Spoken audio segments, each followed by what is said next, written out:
Terima kasih pengacara majlis. Salam sejahtera dan salam Malaysia Madani diucapkan kepada para hakim yang adil dan bijaksana, penjaga masa yang setia dengan masanya, guru-guru dan rakan-rakan yang dihormati serta hadirin semua. Pada pagi mulia ini, saya ingin menyampaikan sebuah cerita yang bertajuk Jiran Itu Ialah Dia. Sheila merupakan seorang ibu kepada anak tunggal yang bernama Jason. Perangai Jason yang tidak gemar bercampur dan bergaul dengan orang lain sangat tidak disukai oleh Sheila. Jason suka memerap di rumah dan menolak untuk keluar rumah dan bersosial dengan anak-anak jiran yang lain. Hal ini memusingkan ibunya.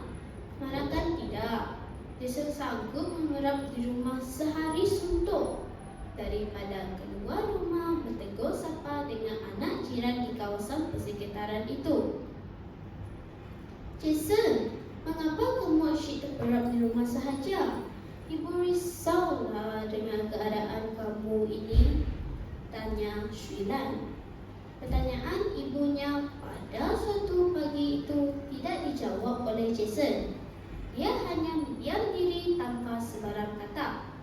Dia seolah-olah tidak peduli apa yang diperkatakan oleh ibunya itu. Melihat keadaan Jason, Sheila lalu pergi.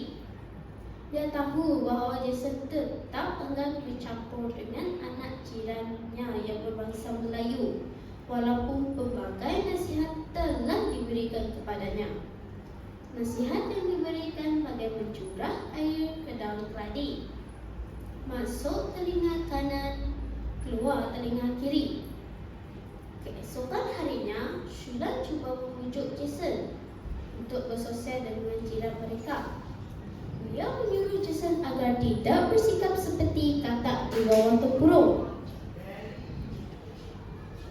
Hal ini akan menyukarkan masyarakat untuk mengenali antara satu sama lain. Namun begitu, Jason memberi bermacam-macam alasan untuk tidak bergaul dengan jiran mereka.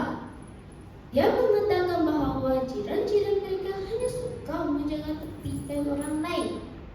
Sheila menggeleng-gelengkan kepalanya apabila mendengar jawapan yang diberikan oleh Jason itu. Suatu petang, seorang daripada anak jiran Sheila, Rahman, mengantar bubur pisang yang dibuat oleh ibunya ke rumah Sheila. Pada waktu itu, Jason kebetulan berada di luar rumah. Apa khabar, Jason? Rahman menyapa Jason. Jason hanya menganggukkan kepalanya tanpa menjawab pertanyaan tersebut. Tanpa putus asa, Rahman mengajukan beberapa soalan kepada Jason. Namun, dia hanya menjawab secara endah tak endah sambil menunjukkan perasaan dingin. Selepas menyampaikan bubur tersebut kepada Jason, Rahman lalu pergi dari rumah Jason dengan perasaan yang kecewa. Ketika di sekolah, pada waktu mata pelajaran sejarah, guru sejarah telah meminta para murid menyiapkan tugasan sejarah secara berkumpulan. Jason ditempatkan kumpulan yang sama dengan Rahman. Sepanjang perbincangan berlangsung, sikap Jason tetap tidak berubah. Dia hanya mendiamkan diri umpama keras sumbang. Rahman berusaha membuat Jason bercakap, namun usahanya itu tetap tidak berhasil. Namun begitu dengan takdir Tuhan. Pada suatu hari, rumah Jason telah terbakar. Kebakaran tersebut berpunca daripada gangguan lintas yang berlaku di bahagian atas rumah Jason. Seluruh kampung gempar akan kejadian tersebut. Lalu mereka tergesa-gesa ke rumah Jason. Mereka bekerja sama bagai awal dengan tebing untuk memadamkan api. Sheila yang berada di luar rumah teringat akan Jason sedang tidur di ruang tamu. Tolong! Tolong!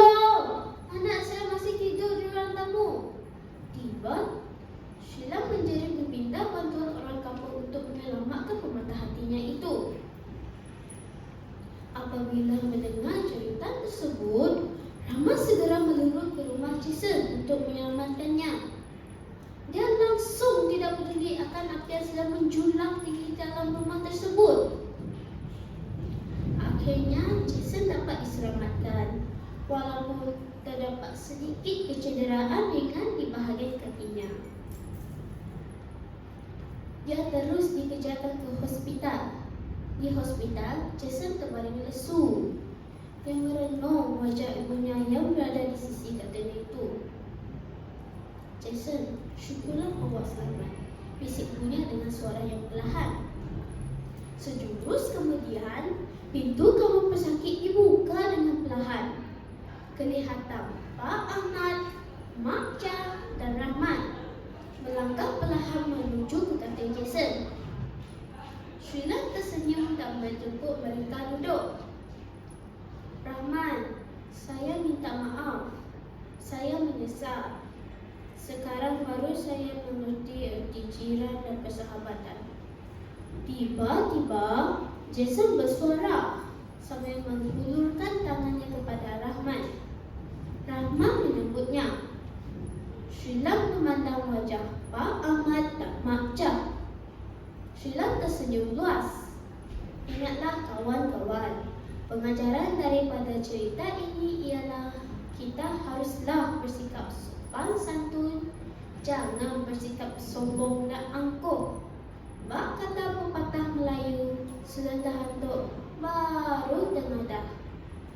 Jalan-jalan ke Surabaya, tidak lupa membeli makanan. Demikian cerita saya. Jika ada yang salah, mohon dimaafkan. Sekian.